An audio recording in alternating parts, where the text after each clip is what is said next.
पर उतरे हैं। Important match, देखना है कौन सी टीम तीसरे पोजीशन पे रहेगी या कौन सी टीम को खाली मोमेंटम लेकर जाना होगा। ओवर द विकेट आनंद, कदमों का इस्तेमाल, bowler back to drive, mid on के रीजन में सही एंड पर थ्रो था, लेकिन विकेट कीपर को थोड़ा और क्लोज आना चाहिए था। दोनों ही एंड पर कहीं ना कहीं क्लोज कॉल था। फील्डिंग अच्छी हुई। 4 ओवर का ये मुकाबला है। एक बार फिर मैं बताना चाहूंगा दोनों टीमों को 4 ओवर के मैच में पहले बैटिंग करती हुई हिंद टर्मिनल टीम, क्योंकि टॉस उन्होंने हारा है। पप्पू और खासतौर पर बल्लेबाज किशोर घरत उतरे हैं। स्ट्राइक पे है किशोर, अब पप्पू है स्ट्राइक पर। पप्पू के बल्ले से स्ट्रोक पॉइंट की रीजन में 1 रन मिलता हुआ, सिंगल के साथ स्कोर बढ़ता हुआ जा पहुंचा है 7 पर।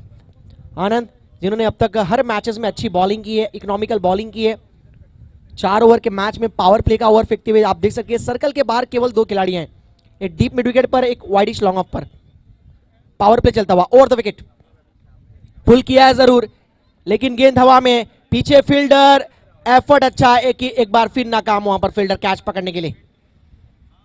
नाखुश अपने आप से और बॉलर खुद वहां पर थोड़े से दुखी है, हताश है, क्योंकि इस तरह के कैचेस आपको पकड़ने पड़ेंगे। किशोर का खेला हुआ स्ट्रोक था और किशोर को कहीं ना कहीं जीवन दान मिला है। टीम का टोटल स्कोर बढ़ता हुआ अब जा पहुंचा है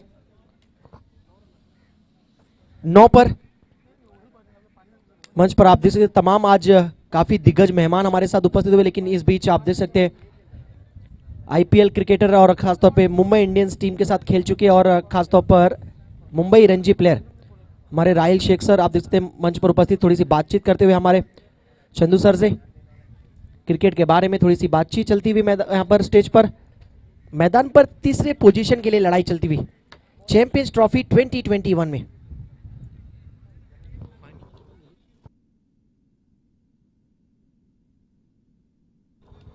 वरद लॉजिस्टिक और CFSAI टीम आज की फाइनल में पहुंचने वाली दोनों टीमें, ऑल द बेस्ट। लेकिन ये मैच उससे पहले एक रोमांचक कांटे की टक्कर का मैच होगा, नो डाउट।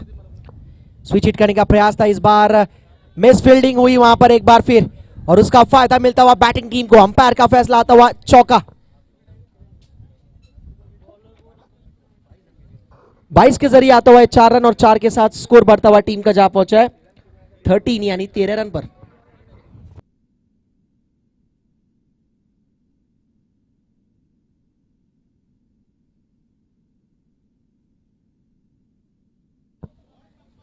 बॉलरचं नाव सांगा दादा।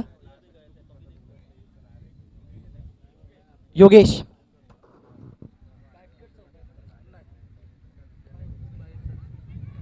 इसे कहते हैं हल्की सी थी दरार और टोटल रन मिल जाएंगे 4। यस बिल्कुल, सुई में से धागा बटोरा है, बिल्कुल 2 खिलाड़ियों के बीच में से गैप भेदना काफी कम खिलाड़ी ये कार्य करते हैं और ये कार्य किया इस बीच बल्लेबाज पप्पू ने। संदीप पाटिल, एक बड़ा नाम महाराष्ट्र टेनिस क्रिकेट का, जिस खिलाड़ी ने रेस्ट ऑफ महाराष्ट्र के कई मैचेस खेले, रेस्ट ऑफ इंडिया के कई मैचेस खेले और सुनारी गांव की आन बान शान है क्रिकेट की। अगर बात करें क्रिकेट जगत की, अगर बात करें इतिहास की, अगर पन्ना पलट के देखें तो सोनारी गांव की टीम की तरफ से खेलते हुए, रायगढ़ टीम की तरफ से खेलते हुए, एग्जीबिशन मैच हो, किसी प्रकार का भी मुकाबला हो, पप्पू के बल्ले से रन निकले हैं। पप्पू ने अच्छी खेल का प्रदर्शन किया है।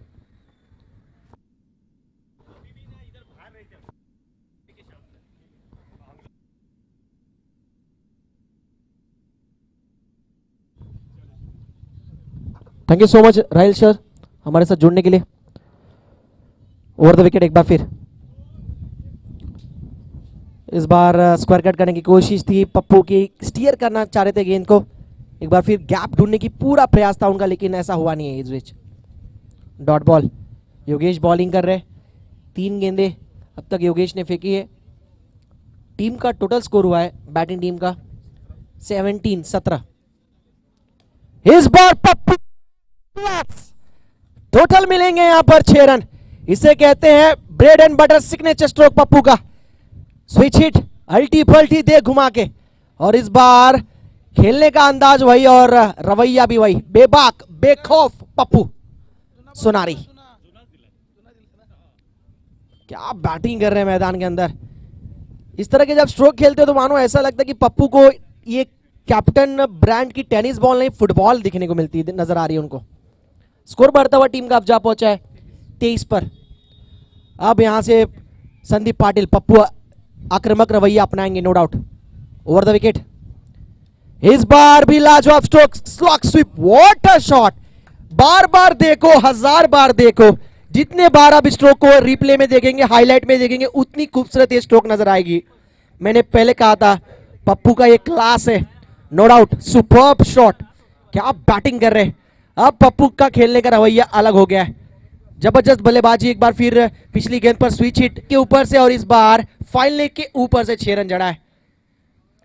बल्लेबाज का पूरा लाइन और लेंथ ही बिगाड़ दिया पप्पू ने। स्कोर बढ़ता हुआ टीम का अब जा पहुंचा 29 रन। ओवर नंबर 2 में योगेश बॉलिंग कर रहे हैं। अब कहीं ना कहीं योगेश के ऊपर थोड़ा सा दबाव होगा। फुल टॉस गेंद, ये भी खराब गेंद होगी। बिल्कुल सर्कल के अंदर खिलाड़ी अगर आप फुल टॉस गेंद फेंकेंगे और सामने संदीप पाटिल जैसा ब्रांड हो सोनारी गांव का, वह छोड़ने वाले नहीं है। फाइनल के रीजन में एक और चौका जड़ा है। टीम का स्कोर बढ़ता हुआ 3-3 यानी 33 रन टीम का स्कोर। और ये काफी महंगा ओवर गुजरा है, 24 रन आए इस ओवर में।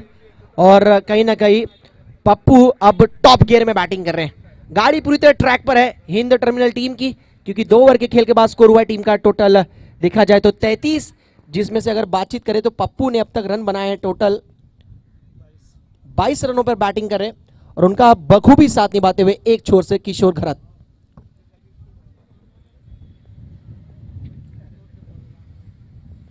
अच्छा प्रदर्शन। मैंने टॉस बॉक्स में कहा था कि जब बातचीत हुई थी कप्तान से कि इस मैच में पप्पू का बल्ला चलेगा, क्योंकि पप्पू जो ये नाम है, लोग उनको जानते हैं बड़े मैच के बड़े प्लेयर के लिए। कोई भी प्लेटफॉर्म हो, कोई भी टूर्नामेंट हो, अपना 100% एफर्ट देने की पूरी कोशिश करते हैं संदीप पाटिल।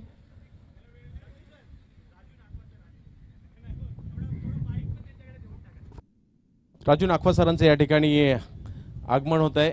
ओव्हर 40चे प्रवक्ते मी म्हणेल आणि ओव्हर 40 क्रिकेटला प्रमोट करण्यामध्ये खूप मोठा वाटा ज्यांचा आहे असे आमचे मित्र आणि नवी मुंबई 40+ क्रिकेटचं चालतं बोलतो कॉम्प्युटर असं देखील मी त्यांना म्हणेल। राजू सर, आपलं हार्दिक असं स्वागत आहे। Welcome sir. और इस बीच विकेट गिरा है, किशोर घरत आउट हुए। बैकफुट पे जाकर एक बार फिर पप्पू की तरह स्ट्रोक खेलने की कोशिश थी, लेकिन इस बार टॉप पेज लगा। अच्छा कैच, बिल्कुल कैसे एक शॉर्ट लॉन्ग लेग तैयार किया गया है। विकेट कीपर के बिल्कुल पीछे खिलाड़ी तैनात है। इस तरह की फील्डिंग की जो सजावट होती तो आप निश्चित तौर पे याद आता है महेंद्र सिंह धोनी की, जब उन्होंने पोलार्ड को आईपीएल में आउट किया था। बिल्कुल साइड स्क्रीन के बिल्कुल बगल में जो लॉन्ग ऑफ होता है, लॉन्ग ऑफ भी कह नहीं सकते, बिल्कुल बॉलर के बिल्कुल पीछे फील्डर खड़ा करते थे पोलार्ड को आउट करने के लिए, क्योंकि पोलार्ड की जो ताकत रहती थी वी शेप की रहती थी। बॉलर से नाम सांगा। आगे बढ़कर इस बार चाबुक स्ट्रोक, कड़क स्ट्रोक। पप्पू क्या बैटिंग कर रहे इस मैदान पर। संदीप पाटिल के बल्ले से आता हुआ एक और दमदार, शानदार, धमाकेदार चौका। सुहास की पहली गेंद और सुहास की पहली गेंद को भेजा है मैदान के बाहर 4 रनों के लिए। टीम का स्कोर बढ़ता हुआ अब जा पहुंचा हिंद टर्मिनल का 37। इसलिए पप्पू यही कहते हैं कि खूबियां भी मुझ में, कमियां भी मुझ में, खूबियां भी मुझ में, कमियां भी मुझ में, ढूंढने वाले तू सोच क्या चाहिए मुझ में। अपील की गई इस बार और बाल बाल बचे वहां पर। उत्साह ज्यादा, आत्मविश्वास कम नजर आया उस अपील में। स्विच हिट करने की एक बार फिर कोशिश। नए बैट्समैन आए मैदान के अंदर, हर्षल।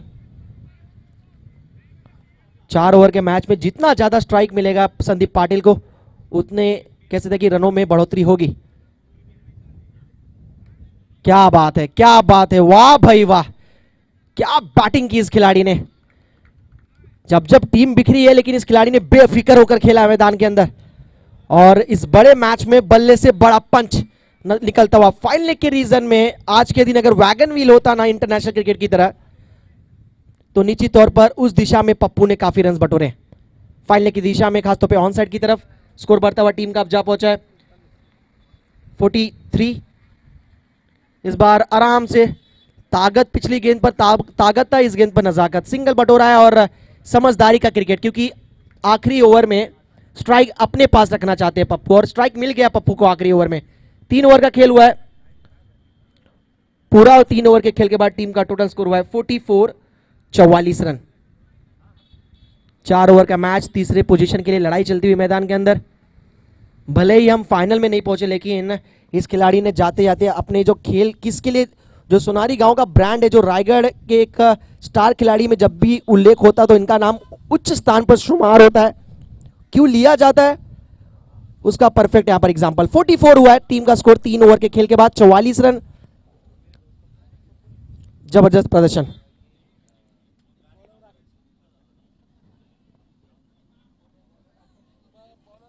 आखिरी ओवर विश्वनाथ आए हैं लास्ट ओवर फेंकने के लिए। स्ट्राइक है पप्पू के पास।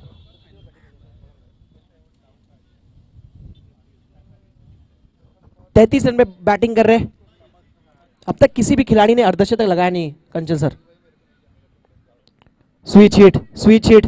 बॉलर बॉलिंग करे तो कहां करे, आगे करेंगे तो पीछे मारेंगे, पीछे करेंगे तो मैदान के बाहर मारेंगे। तो यही अब तक स्ट्रैटेजी, रणनीति रही, अंदाज है खेलने का इस खिलाड़ी का। और टीम का अर्धशतक पूरा होता हुआ पप्पू बैटिंग करे 39 पर, 11 रन केवल दूर। क्या पहला अर्धशतक लगेगा? इस बार कैच की अपील और कॉट बिहाइंड अंपायर के फैसले का इंतजार किए बिना चल पड़े मैदान के बाहर। इसे कहते हैं जेंटलमैन स्पोर्ट्समैन स्पिरिट, बड़े खिलाड़ी की बड़ी निशानी। लेकिन जबरदस्त पारी खेली पप्पू ने आज। 39 रन बनाया पप्पू ने और केवल उन्होंने गेंदों का सामना किया है 15, जिसमें 3 चौके और 4 अलग अलग स्टाइलिश तरीके के sixers. Well play Pappu. Sandeep Patil, brand of Sonari गांव, रायगढ़ क्रिकेट। और एक बार फिर आज पप्पू का बल्ला चला है। अच्छा बैटिंग।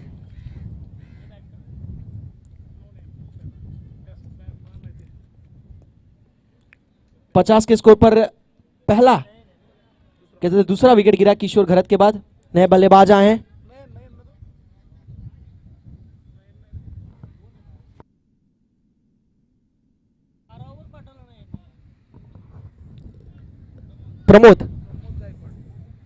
प्रमोद गायकवाड़।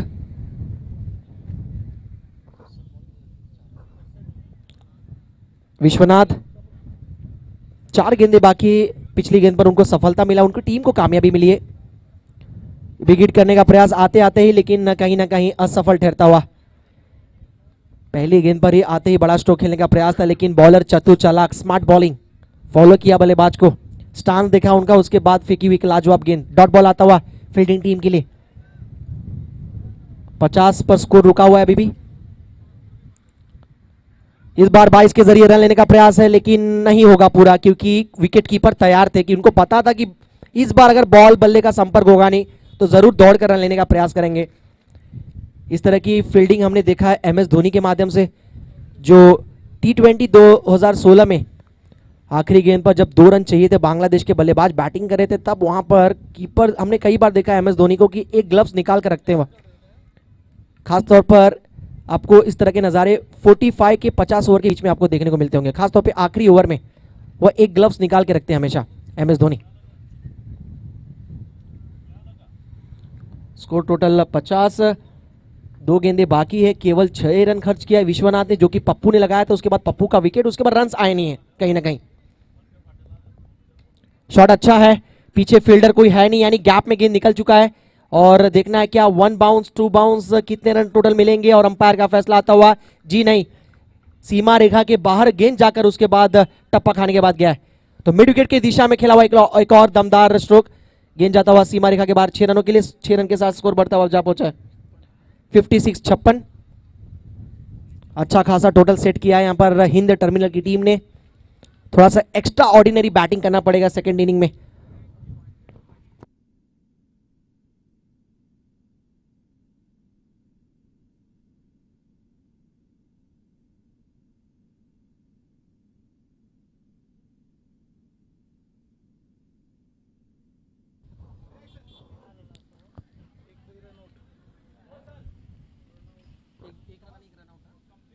तो आखिरी गेंद पर 1 रन और साथ में रनआउट हुआ है। और इसी के साथ हिंद टर्मिनल की पारी होती हुई समाप्त है। यहां पर बल्लेबाजी करते हुए टीम ने टोटल स्कोर खड़ा किया है 47 और टारगेट होगा 58, माफ करना 58 का टारगेट 57 बनाया टीम ने। 24 गेंदों में 58 का लक्ष्य मिला है।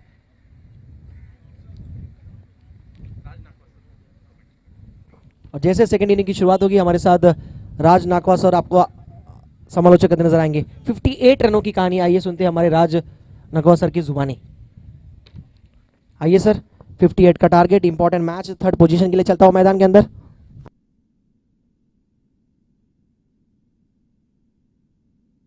थैंक यू गिरी सर और मेरे आदर्श चंदू शेट्टे सर मेरे पीछे बैठे हैं। बहुत बढ़िया उनका कॉमेंट्री है आणि सांगायचं झालं तर एक दर्जेदार आवाज त्याचबरोबर दर्जेदार विश्लेषण हा हे क्रिकेटमध्ये टेनिस क्रिकेटमध्ये आणण्याचा ज्यांनी जे स्वतः खेळायचे मी त्यांच्या बरोबर खेळलेलो आहे मला माहिती आहे, परंतु आज ज्याप्रमाणे ते समालोचन करतात ते प्रत्येक शब्द त्यांचा ऐकण्यासारखा असतो।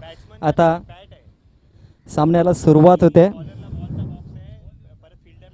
तर या चॅम्पियन्स ट्रॉफीचं आयोजन आहे 2021 चं। मला वाटतं गेल्या वर्षी आपलं ह्या कोविडच्या महामारीमुळे झालं नाहीये, परंतु तर विनायक अपराध साहेब यांच्याबद्दल थोडं सांगू इच्छितो। विनायक अपराध सर एक क्रिकेट वेड असं व्यक्तिमत्व ज्यांनी 40 नंतर क्रिकेट खेळायला सुरुवात केली, खास करून 40+ क्रिकेट आमचं जे खेळतो आम्ही 40 नंतरचं नेहरू फ्रेंड्स या नावाने आमचा संघ आहे। या शहरी विभागात जे 51 संघ 40+ क्रिकेट खेळतात आपल्या नवी मुंबईमध्ये, त्यातला आमचा एक संघ आहे आणि आज एक ताकदवर संघ म्हणून गणला जातो। त्यांचं श्रेय जातंय ते विनायक सर अपराध साहेबांना। एक अप्रतिम व्यक्तिमत्व ज्यांनी 40 नंतर मैदानात उतरलं, परंतु आजही ज्या प्रमाणात खेळतात, ज्या दिमागात खेळतात आणि ज्याप्रमाणे आजही इथे आयोजन केलं। काही दिवसापूर्वी इथेच याच मैदानात सिंधुदुर्ग प्रीमियर लीगचं आयोजन केलं होतं। त्यासाठी बक्षीस वितरणासाठी कणकवली विभागातले आपले आमदार साहेब श्रीयुत राणे साहेब आले होते, नितेश राणे साहेब इथे उपस्थित झाले होते आणि एक आगळा वेगळा इथे उपक्रम इथे आपण पाहिला होता आणि त्याचं पूर्ण श्रेय जातं ते म्हणजे विनायकजी अपराध साहेबांना। एक क्रिकेट व्यक्तिमत्व आपल्याला काय असतं ते दाखवतात। स्वतः क्रिकेट खेळण्यामध्ये गुंग असतात, स्वतः त्यांचं एक संघ आहे तो म्हणजे बरद 11 नवी मुंबईचा, जो ओपन टेनिस क्रिकेटमध्ये एक चांगला दर्जेदार संघ म्हणून गणला जातो आणि तोही त्यांच्या मार्गदर्शनाखाली जातो आणि त्यांचा मुलगा म्हणजे वरद हे त्याचं मार्गदर्शन करत असतात। असं हे व्यक्तिमत्व। त्याचबरोबर आमचं आणखीन एक दिग्गज व्यक्तिमत्व आमच्या समालोचन कक्षात येत आहे, सतीशजी कडू साहेबांचं इथं आगमन होत आहे। त्यांचं पण जोरदार टाळ्यांनी स्वागत होत आहे। एक जबरदस्त व्यक्तिमत्व आहे, क्रिकेट वेळा व्यक्तिमत्व। सांगायचं झालं तर आम्ही जेव्हा क्रिकेट खेळत असतो, ज्यावेळेस आम्हाला कोणत्या गोष्टीची गरज असते हे बाउंड्री लाईनच्या बाहेर उभं राहून त्याची पूर्तता करत असतात, म्हणून असं हे जबरदस्त व्यक्तिमत्व। तर आता आपण सामन्याकडे वळूया। कांचन सर जे समालोचक आमचे गुणलेखनाचं कार्य करतायत, 58 धावांचं लक्ष घेऊन उतरलाय तो संघ म्हणजे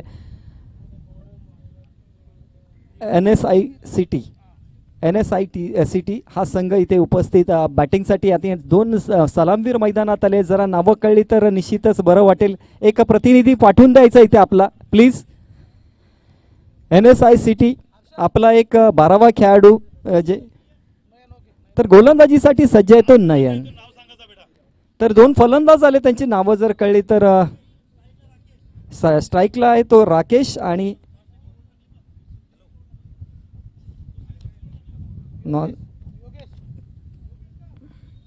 योगेश आणि राकेश असे सलामवीर मैदानात येत दिसत आहेत आपल्याला आणि पहिलं षटक मार्ग तर आहे तो नयन। राईट नंबर ऑन द विकेटचा मारा करतोय, पहिला चेंडू पंचांकडनं कॉल येतोय तो अवांतरचा आणि संघाला धावेची सुरुवात झाली। 58 धावांचं लक्ष घेऊन उतरलेला आहे हा संघ।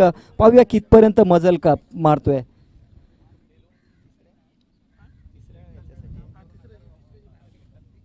तर हा तृतीय विजेता संघाचा हा सामना कोण होते ते पाहूया या 2 संघांमध्ये। तर पहिला धाव येते बॅटमधून ते म्हणजे राकेशच्या आणि या 1 धावेने धावसंख्या झाली तर 2। पहिल्या चेंडू 1 चेंडू आणि 2 धावा असा धावा होत आहेत त्या NSICTच्या। तर एक आगळं वेगळं आयोजन पाहायला मिळते। एक दर्जेदार हा नेरूळ जिमखान्याचे हे मैदान जे आमचं नेरूळ फ्रेंड्स आणि नेरूळ स्टार या इथे उपस्थित खेळत असतात, दर दिवस इथे सराव करत असतात।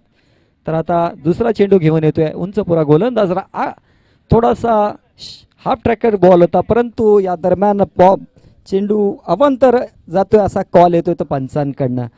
पंच शशी कुलकर्णी सर आणि स्क्वेअर लेग पंच आहेत ते सुशांत मोरे सर, एक दर्जेदार पंच.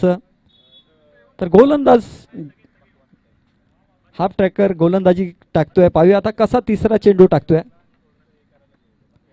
फुल टॉस आणि हा फुल टॉस चेंडू भिरकावून दिला. सरळ रेषेत आलेला चेंडू सीमा रेषेशिवाय जाऊ आदळतोय. 4 धावेने धाव संख्या झाली आहे ती 7. राईटम राऊंड द विकेटचा मारा. आतापर्यंत गोलंदाजांनी फक्त आणि फक्त 2च चेंडू टाकलेत, त्यात धावा खर्च केल्या, त्यात 7. 2 अवांतर चेंडू होते. आता तिसरा चेंडू घेऊन येतो तो गोलंदाज नयन. पुन्हा एकदा हाफ ट्रॅकर गेंद पुढे जाऊन सरसावून मारण्याचा प्रयत्न. निर्धाव चेंडू. तेच तर्रार गोलंदाज आहे हा नयन आणि त्याचा पुरेपूर फायदा घेता आला नाही फलंदाज योगेशला. पुन्हा एकदा आखू टप्प्याचा चेंडू. पुन्हा थोडासा बॅटचा आणि बॉलचा काही संपर्कच नाही आहे. दुसरा सलग चेंडू निर्धाव टाकतोय तो गोलंदाज नयन. 4 चेंडूचा आतापर्यंत खेळ झालाय. धावा झाल्या त्या 7. 58 धावांचं लक्ष घेऊन उतरलाय तो हा संघ म्हणजे NSICT. पुन्हा एकदा आखू टप्प्याचा चेंडू. झेल सुटतोय आणि या झेल सुटल्यावरती काय होतं ते पाहूया. प्रत्येक झेल किती इम्पॉर्टंट असतो तो येणाऱ्या चेंडूवरती आपल्याला पाहायला मिळेल. किती योगेश घातक ठरतोय तो पण आपल्याला पाहायला मिळतोय. या 2 धावा या झेल सुटल्या मागे मिळत आहेत. धाव संख्या झाली आहे ती 9. पहिले 5 चेंडू झालेले आहेत आणि अंतिम चेंडू टाकण्यासाठी ह्या पॉवर प्लेच्या षटकातील कसा खेळतोय हा फलंदाज योगेश. पाहूया शेवटचा चेंडू. शॉर्ट प्लेन चेंडू, मात्र लॉंग ऑनच्या दिशेला चेंडू जातोय. झेल होतोय आणि योगेश जीवनदानाचा काही फायदा घेता आला नाही आहे. दरम्यान यशस्वी ठरतोय तो गोलंदाज नयन. पहिलं यश मिळतंय ते नयनच्या खात्यात. धाव संख्या स्थिर आहे ती म्हणजे 9. पहिल्या षटकाच्या समाप्तीनंतर 9 धावा झालेल्या आहेत आणि 58 धावा उर्वरित 4 म्हणजे 24 चेंडूमध्ये होतील का ते पाहण्याजोगार असेल. तर आज खूप मान्यवर मंडळी आपल्या या समालोचन कक्षात आमच्या या मंचावरती बसलेली आहेत. माझ्या बाजूला आमचे गुणलेखक कांचन पालकर साहेब आहेत. दरवर्षीप्रमाणे याही वर्षी त्यांनी उपस्थिती दर्शवलेली आहे.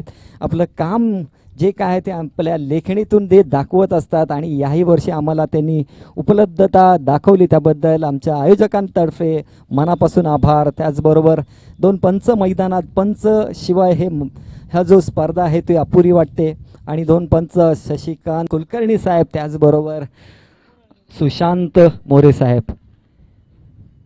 तर आता नवीन फलंदाज कोण आणि गोलंदाज प्लीज नावं सांगायची आहेत.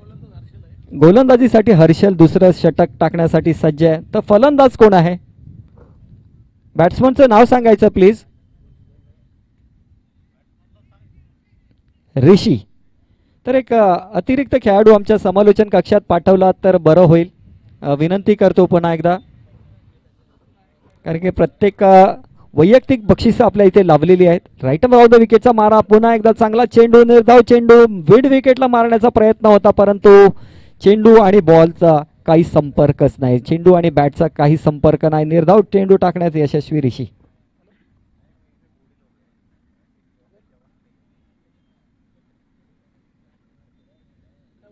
पुन्हा एकदा त्याच प्रकारचा चेंडू होता. निर्धाव.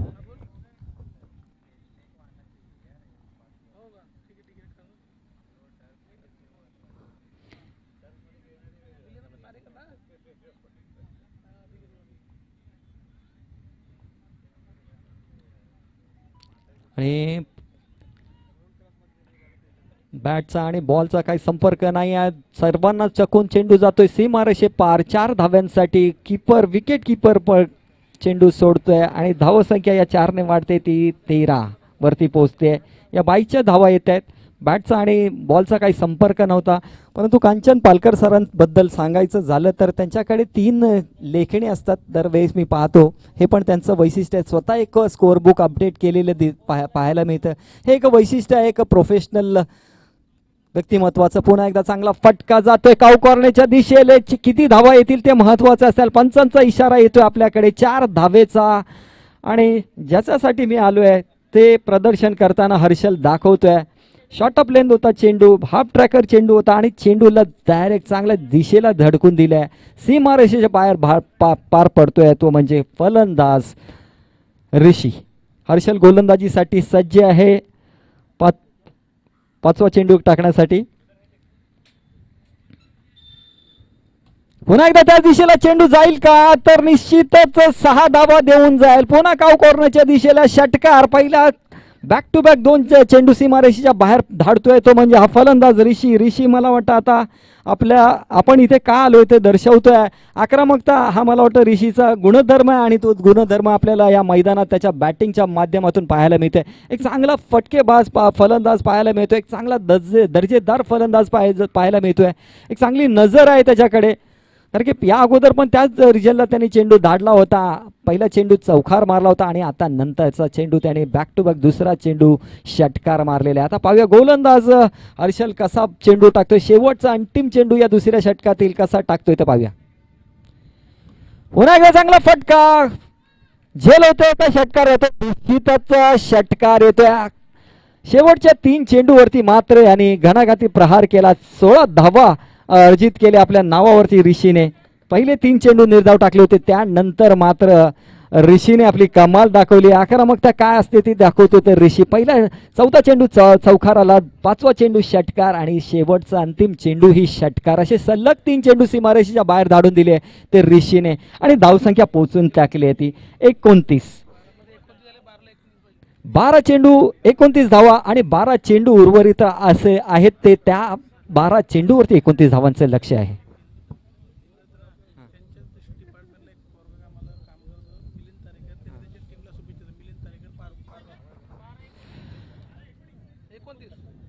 हिंद टर्मिनल आणि मिलिंद तारेकर यांनी तुमच्या संघाला शुभेच्छा दिलेली आहे. मिलिंद तारेकर तुमचा किती चाहता आहे पहा आम्हाला ऑनलाईन. या दरम्यान चेंडू जातोय मिड विकेटला झेल.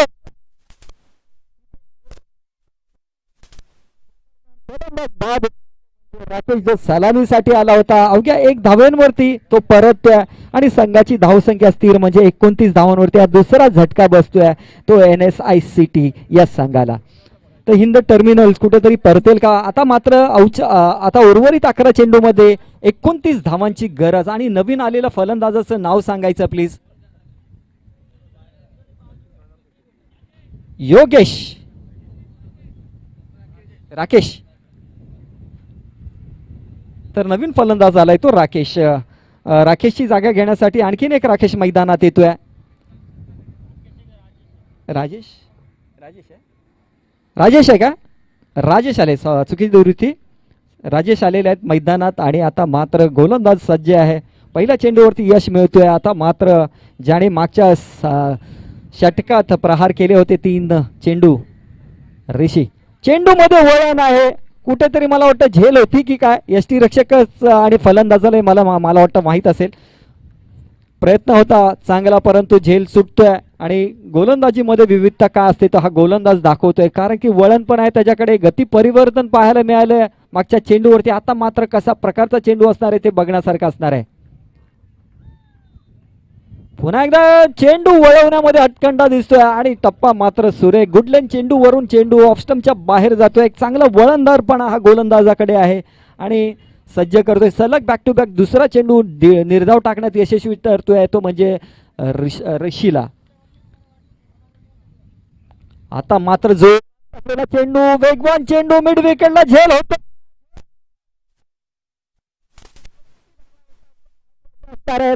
तर 2 धावा पूर्ण होत आहेत आणि मात्र हा गोलंदाजाने निश्चितच प्रभाव दाखवलाय. गती परिवर्तन आणि वेगवान चेंडू कुठे आणि कसे टाकायचे, कसं फलंदाजाला अडचणीत आणायचं हे मागच्या चेंडूवरती त्याने दाखवून दिलेला एक चांगला दर्जेदार गोलंदाज पाहायला मिळतोय तो म्हणजे किशोर. आतापर्यंत किशोरने 4 चेंडू टाकले. 4 चेंडू मध्ये अवघ्या 2च धावा खर्च केलेले.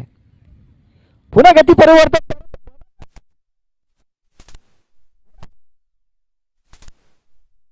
पुढे सरसावला आणि चेंडू जातोय तो लॉंग ऑनच्या दिशेला षटकारासाठी. एक अप्रतिम फलंदाज का असो आणि नजर काय असते ते दाखवून देतो ते ऋषी.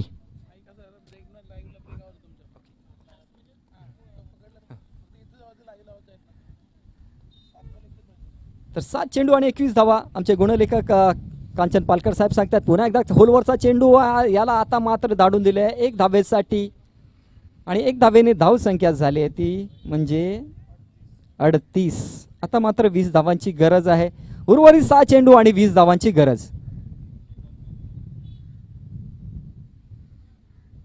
बघा गोलंदाजाने निश्चितच प्रभाव दाखवला होता, परंतु तेवढा चाणक्य फलंदाज पण पाहायला मिळाला तो म्हणजे ऋषी, ज्याने 5व्या चेंडूवरती षटकार टाकला आणि संघाची धावसंख्या पोचून टाकली ती 38. आता मात्र 6 चेंडू आणि 20 धावांची गरज. का हा संघ जिंकतोय का NSICT?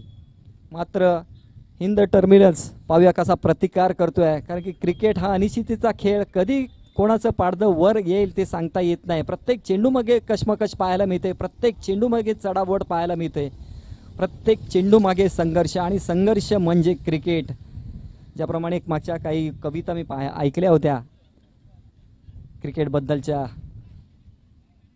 कुणाल दाते सर त्याचबरोबर चंदू शेट्टे सर या कवितांच्या माध्यमातून खूप काही सांगून जातात. हो गोलंदाज फक्त 2 स्टेपमध्ये गोलंदाजी करतोय, परंतु काय वेगवान चेंडू टाकतोय तो, जबरदस्त चेंडू आणि खोलवर चेंडू होता, आणि म्हणूनच मला वाटतं फलंदाजाला अडकवलंय त्याने. निर्धाव चेंडू टाकण्यात यशस्वी. आता मात्र गती परिवर्तन, या गती परिवर्तन वरती किती धावा येणार आहे? बॅटची एज लागली होती, स्क्वेअर लेगला चेंडू जाईसपर्यंत 2 धावा पूर्ण होतील का? तर निश्चितच 2 धावा पूर्ण होत आहेत. या 2 धाव्याने धाव संख्या वाढते ती 40. आता मात्र 4 चेंडू 18 धावांची गरज. प्रत्येक चेंडू मागे समीकरण बदलतं, प्रत्येक चेंडू मागे संघर्ष पाहायला मिळतो, प्रत्येक चेंडू मागे चढाओढ पाहायला मिळते. या सामन्यामध्ये जो विजेता असणार आहे तो तृतीय पारितोषिकासाठी नामांकित होईल. पुन्हा एकदा चांगला सरळ रेषेत चेंडू आला, लॉंग ऑफच्या दिशेत वरून चेंडू जातोय 6 धाव्यांसाठी. आक्रमक फटका काय असतो तो दाखवतोय तो फलंदाज म्हणजे संदीप. चांगली फलंदाजी पाहिले ऋषी फलंदाजीसाठी आलाय. मात्र आतापर्यंत त्याने 3 षटकार मारलेत आणि 1 चौक, 4 षटकार मारलेले आहेत आणि 1 चौकार मारलेला आहे त्याने. 31 धावांवरती खेळतोय, 33 धावांवरती खेळतोय आमचे गुणलेखक कांचन पालकर सर सांगतायत. एक उत्कृष्ट दर्जाचं गुणलेखनाचं कार्य पाहायला मिळतं त्यांच्याकडनं.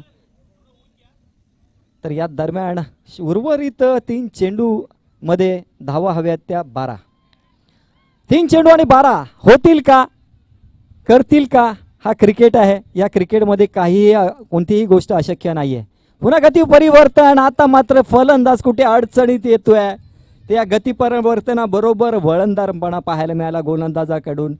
फलंदाजाला 2 धावा रोखू शकल्या नाही आहेत, ते म्हणजे हिंद टर्मिनल्सचे हे खेळाडू. या दरम्यान धावसंख्या वाढते ती म्हणजे 48. 2 चेंडू आणि 10 धावांची गरज. 2 चेंडू 10 धावा. ऋषी मात्र सज्ज आहे, फलंदाजी का आलोय तो दाखवतोय. हो काय वळणदारपणा, आणि फलंदाजाला अक्षरशः त्याने गांगरून टाकलं. चेंडू एवढा जबरदस्त वळवला की फलंदाजाला पण कळलं नाही. वाईटसाठी तो कॉल करायला गेला आणि चेंडू बरोबर त्याच्या स्टंपवरून गेलेला आहे. पुन्हा एकदा त्याच प्रकारचा चेंडू निर्धाव टाकतोय आणि या दरम्यान हिंद टर्मिनल्स तिसरे विजेते पदाकडे वाटचाल त्यांनी केलेली आहे आणि तुम्हाला खूप खूप शुभेच्छा. तर दोन्ही संघांना लाईनअपमध्ये मैदानात यायचं आहे आणि आमचे मान्यवर मैदानाकडे येतील. तर यानंतरचं समालोचन आमचे गुरु श्रीयुत चंदू शेट्टे सर. दोन्ही टीमला विनंती आहे, फायनल आपण लाईनअप करा. आणि या मॅचचा मॅन ऑफ द मॅच